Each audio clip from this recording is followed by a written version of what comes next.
te lo dirò. Allora, eccoci qua. Allora, a lei la parola, dottoressa, la ricercatrice Ires.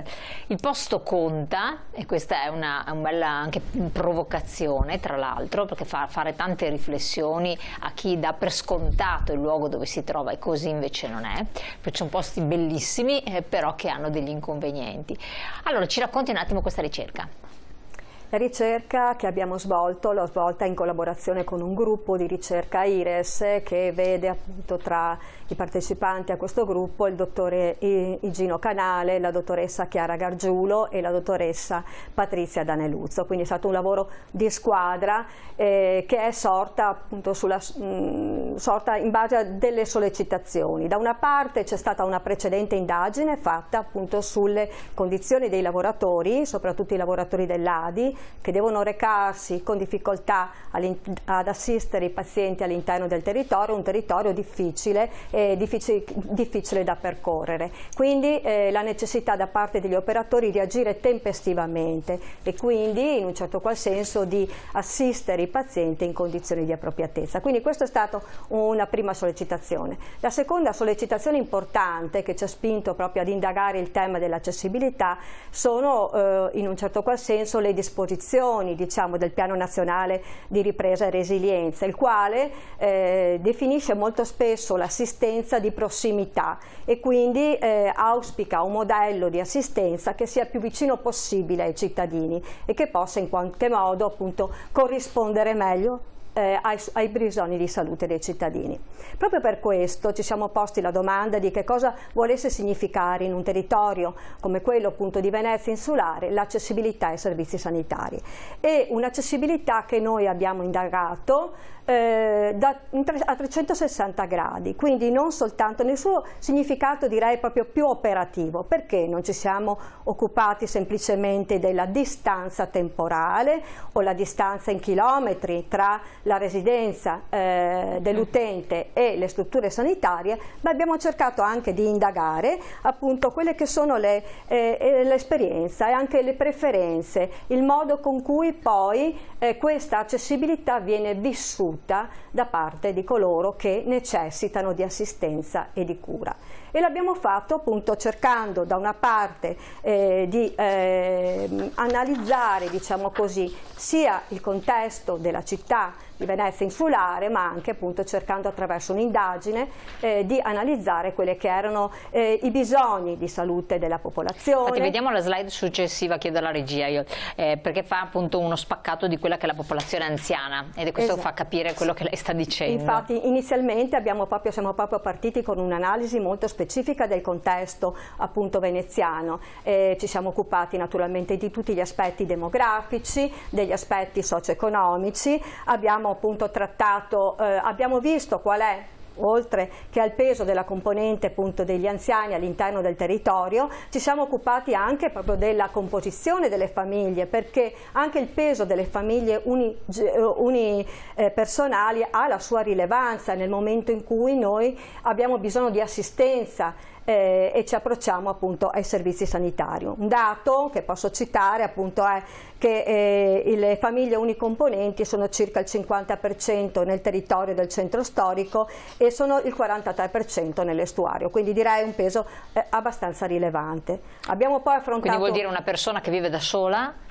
Che deve necessariamente appoggiarsi, se soprattutto se anziana, a qualcun altro per accedere appunto ai servizi sanitari. In gran parte donne, esatto. Che anche questo comunque ha un peso, una sua rilevanza. Abbiamo analizzato appunto il quadro socio-economico, ci siamo occupati anche dei servizi che sono disponibili, quindi poiché l'indagine andava proprio a chiedere agli utenti l'accessibilità a determinati servizi sanitari, medico di medicina generale, condizioni di accessibilità all'ospedale, condizioni di accessibilità al pronto soccorso e ai servizi specialistici, abbiamo chiesto appunto, ci siamo interrogati su quali erano i servizi sanitari, sociosanitari disponibili. Avete fatto una specie di mappatura dei servizi, e quindi abbiamo considerato e valutato anche la situazione delle cure primarie che già l'amministrazione tenta di arginare, lanciando appunto già quest'estate una campagna di reclutamento di medici di medicina generale che dà alcuni risultati, se è vero che gli ultimi dati raccolti ci dicono per esempio che le cosiddette zone carenti, quindi le zone che sono sprovviste di medico di medicina generale titolare, erano 8 a giugno, adesso appunto a fine anno sono circa 3. Una a Giudecca, una a Pelestrina appunto e 2 al Lido, quindi si sono ridimensionati, diciamo così, e quindi questo è molto importante. Dopo aver fatto appunto una mappatura dei servizi sanitari disponibili abbiamo condotto l'indagine proprio allo scopo di dare risalto, di dare importanza a quelle variabili che possono definire il modo con cui l'utente si interfaccia con i servizi appunto sanitari, e quindi abbiamo chiesto ad un campione di 255 persone quali fossero i loro bisogni di salute, dove fossero localizzati i servizi sanitari che a cui loro accedevano più frequentemente, le barriere all'accesso che loro incontravano nel tragitto verso le strutture sanitarie, la presenza di aiuti, se potevano avere aiuti, se avevano in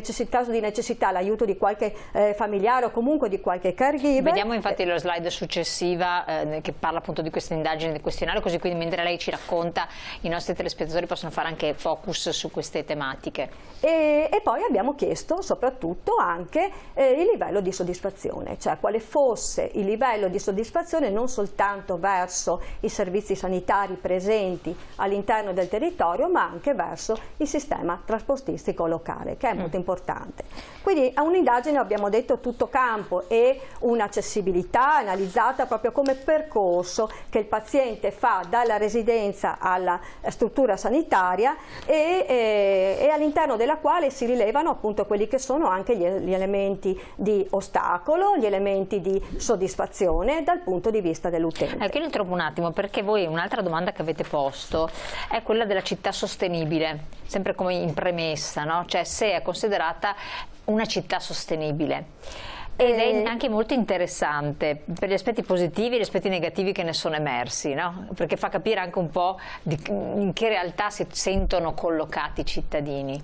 Sì, è vero che appunto Venezia è una città che è molto, appunto, nonostante le sue caratteristiche positive di spazio urbano, viene sempre giudicata, da sempre giudicata, una città non facilmente accessibile, soprattutto per l'anziano e per le persone con disabilità, anche se bisogna dire che da qualche anno sono stati fatti veramente degli interventi per trasformare quelli che sono gli spazi, che risultano appunto veramente accessibili in gran parte, diciamo così, accessibili singolarmente. Quindi anche la condizione abitativa, abbiamo affrontato diversi aspetti, ma anche proprio quelli della sostenibilità, e quindi l'importanza di una città che da un certo punto di vista è sostenibile, perché appunto i mezzi appunto si utilizzano molto i mezzi pubblici locali, mentre per altri aspetti sicuramente presenta delle difficoltà a causa di accessibilità, soprattutto a causa del flusso turistico nel centro storico. E l'elevato indice di vecchiaia, e questo è l'altro aspetto, perché è una città, come l'aveva detto anche il segretario,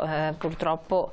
Sì, appunto si dice che le persone di età superiore ai 65 anni sono al 32% all'interno del territorio appunto veneziano, mentre a livello regionale sono il 24%. Questo, già due dati danno l'idea dell'importanza di questo aspetto all'interno appunto del territorio e dell'accessibilità appunto alle strutture. Lei parlava prima di barriere, quindi tante persone hanno incrociato delle... Cosa si intende per barriere e quindi criticità negli spostamenti? Giusto? Allora, sì, l'indagine ha evidenziato appunto che 7 persone su 10 riferiscono appunto di incontrare almeno una barriera quando si rivolgono appunto ai servizi sanitari, in particolar modo verso l'ospedale e verso anche il medico di medicina generale, che però ha una localizzazione sia nel centro storico che nell'estuario abbastanza vicina, abbastanza prossima appunto alle residenze dei nostri degli utenti. E quindi barriere che possono essere, per esempio nel caso del centro storico, più spesso si è parlato del flusso turistico, si è parlato delle difficoltà di attraversare appunto i ponti, mentre per esempio nell'estuario si sono sollevati altri aspetti, tipo per esempio quello che è, si è parlato anche di pavimentazione stradale, non sempre in buone condizioni, ma anche si è parlato appunto dei mezzi di trasporto, del fatto che a volte appunto possono essere non adatti, ecco, non adeguati, soprattutto quando ci sono delle difficoltà sia a causa dell'età che a causa di condizioni fisiche, quindi si è parlato anche molto di questo. Barriere di questo tipo che sono state segnalate.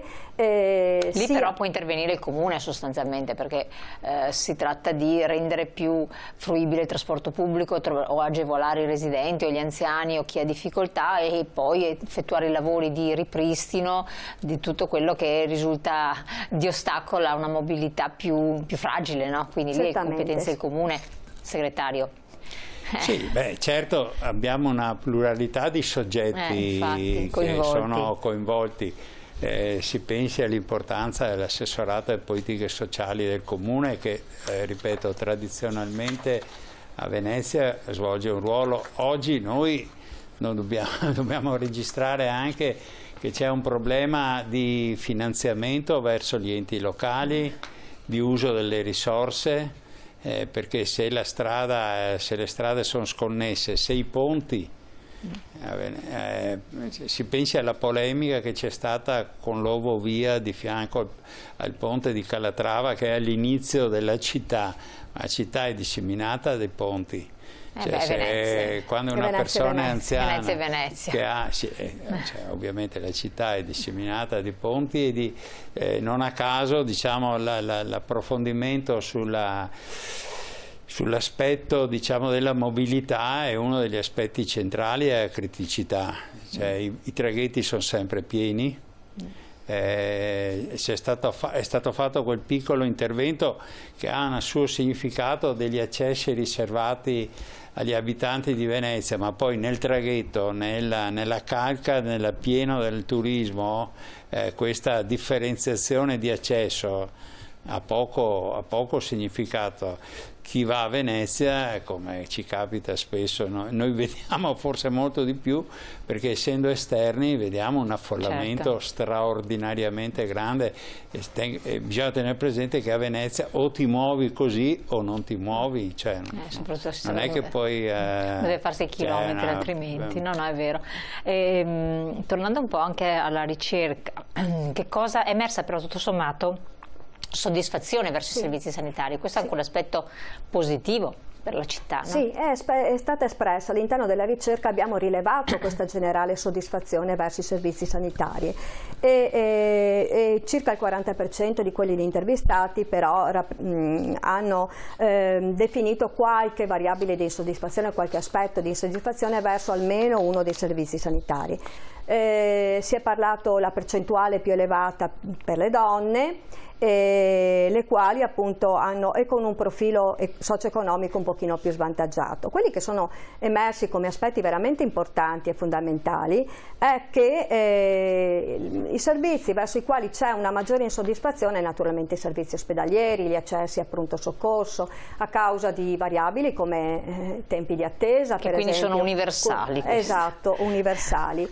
E in generale solo il 5% ha espresso insoddisfazione verso l'operato del medico di medicina generale e ha espresso un generale giudizio positivo invece su quello che è il personale di studio, sull'attività del personale di studio. Quello che preme evidenziare è che nel caso di quel 5% è stato rilevato, per esempio, hanno rilevato come ad esempio il fatto che ci siano meno visite domiciliari da parte del medico di medicina generale, era un motivo di insoddisfazione, i tempi di attesa, la difficoltà di prendere appuntamento. Ecco, questi sono tutti aspetti che ci aiutano a definire e a migliorare e a contribuire a migliorare quello che è il servizio. Altro aspetto importante che ci preme sottolineare è il fatto, ed è probabilmente uno degli aspetti più importanti di questa ricerca, non è soltanto la valutazione della accessibilità sia nel suo significato oggettivo che soggettivo. Oggettivo vuol dire distanza, tempo di percorrenza, ma soggettivo anche come percezione. Un altro aspetto molto importante è quello che può portare, la difficoltà di accedere ai servizi può portare veramente ad una rinuncia dei servizi. Infatti la ricerca ha evidenziato allora la interrompo, rinuncia ai servizi, attenzione, è importante questo step, però abbiamo la pubblicità che proprio incombe. Allora la domanda è: voi, se ci sono troppi intoppi, troppi tempi lunghi eccetera, rinunciate a un servizio sanitario? Provate a pensarci. Pubblicità qualche secondo, torniamo tra poco sul canale 19. Grazie.